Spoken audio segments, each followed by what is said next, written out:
সময় যখন খারাপ যায়, সব দিক থেকে সম্ভবত সময়টা খারাপ যায়। একটা কুফা লাগছে ভাই।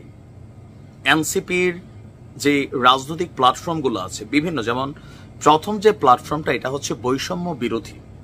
এখান থেকে জাতীয় নাগরিক, প্রথমে নাগরিক পার্টি, তারপর আমরা দেখছি যে জাতীয় নাগরিক পার্টি, কেউ সরকারের উপদেষ্টা, আরো বিভিন্ন জায়গায় পৌঁছেছেন। কিন্তু এখন পর্যন্ত যে বৈষম্য বিরোধী প্ল্যাটফর্ম, তাদের অবস্থানটা কি?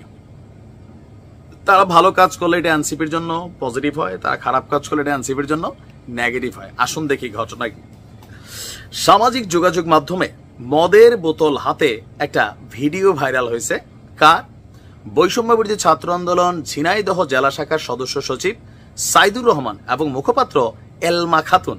মানে বুঝতে পারছেন, আমরা আগে শুনতাম যে ছাত্রলীগে মাদকাসক্ত নারী পাওয়া যায়, ছাত্র দলে পাওয়া যায়, কিন্তু বৈষম্য বিরোধীতেও এই যে মালখুর আছে, তার মানে মালটা সার্বজনীন, আই মিনস নেশা যেটা আর কি, মানে খুশিতে উচ্ছ্বাসে।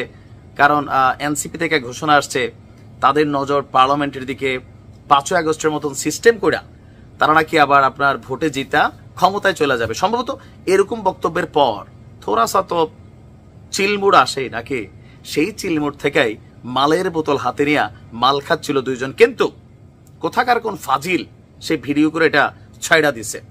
আর এই ভিডিওটা আসার পরপরই এদের পদ স্থগিত করা হয়েছে। আজকে বিকালে পদ স্থগিতের বিষয়টি সংবাদ বিজ্ঞপ্তির মাধ্যমে জানানো হয়েছে। একই সঙ্গে বিষয়টি তদন্তে 3 সদস্যের কমিটি গঠন করা হয়েছে। গত মঙ্গলবার 25শে মার্চ রাত 9:30টার পর সামাজিক যোগাযোগ মাধ্যমে ঝিনাইদহ শাখার সদস্য সচিব এবং মুখপাত্রের একটা ভিডিও ভাইরাল হয় 1 মিনিট 12 সেকেন্ডের। ব্যাগ হাতে জেলা বৈষম্য বিরোধী ছাত্রদলের মুখপাত্র এলমা খাতুন একটি কক্ষে ঢুকে দরজা বন্ধ করেন।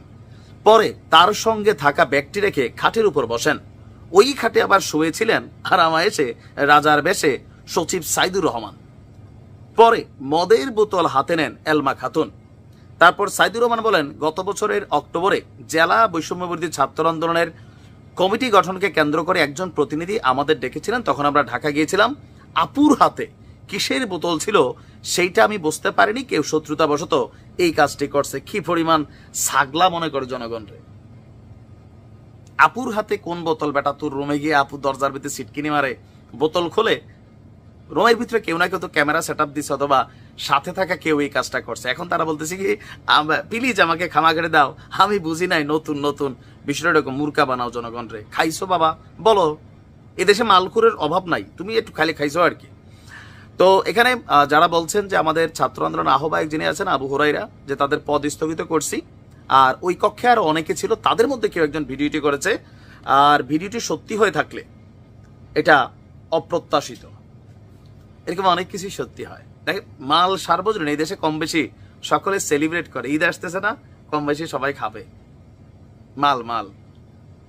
যাই হোক, এরকম বড় বড় দলে ছোট ছোট ঘটনা হইতেই পারে, এত চিল্লাপাল্লার কিছু নাই, লাইট অফ করে ঘুমাই ফেলেন।